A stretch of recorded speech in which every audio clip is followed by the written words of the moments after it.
প্রার্থীরা নির্বাচনে কিভাবে তাদের কার্যক্রম পরিচালনা করবে সেই সম্বন্ধে একটি থিওরিটিক্যাল ধারণা দেওয়া হয়েছে।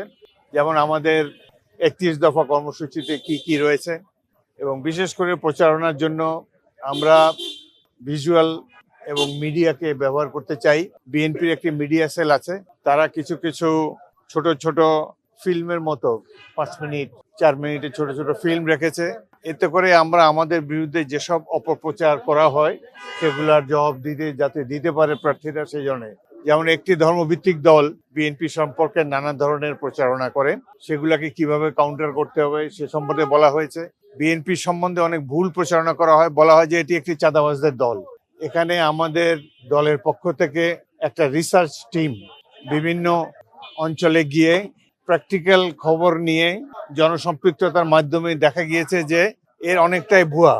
আমরা তথ্য উপাত্তের মাধ্যমে প্রমাণ করব যে বিএনপিকে চাঁদাবাজ প্রমাণ করার জন্য যেসব মিডিয়া ফলস ক্যাম্পেইন করা হয়েছে এগুলা কিভাবে কাউন্টার করতে হবে তার প্রামাণ্য কতগুলো ভিডিও আমরা পেয়েছি। এবং সব প্রার্থীকে ল্যাপটপের মাধ্যমে পেন ড্রাইভের মাধ্যমে দেওয়া হয়েছে যে কিভাবে আমরা অন্যের অপপ্রচার থেকে প্রকৃত জবাব দিতে পারবো। তাছাড়া আমাদের যে উন্নয়ন প্রকল্প, ফ্যামিলি কার্ড, কৃষক কার্ড, এগুলোর কি কি কন্টেন্ট আছে, এগুলা কৃষকদেরকে বোঝাবার জন্য কি উদ্দেশ্য রয়েছে এটিকে বিস্তারিতভাবে আলাপ করেছে।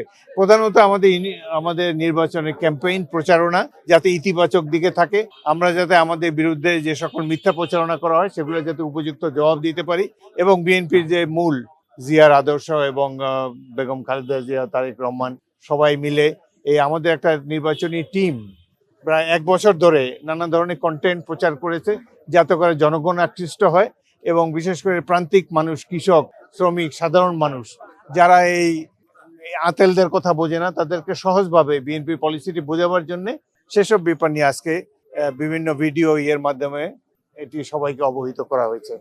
এবং বিকালে আবার নির্বাচনে যেসব প্র্যাকটিক্যাল প্রবলেম হতে পারে সে সম্পর্কেও বিকালের সেশনে আবার বলা হবে।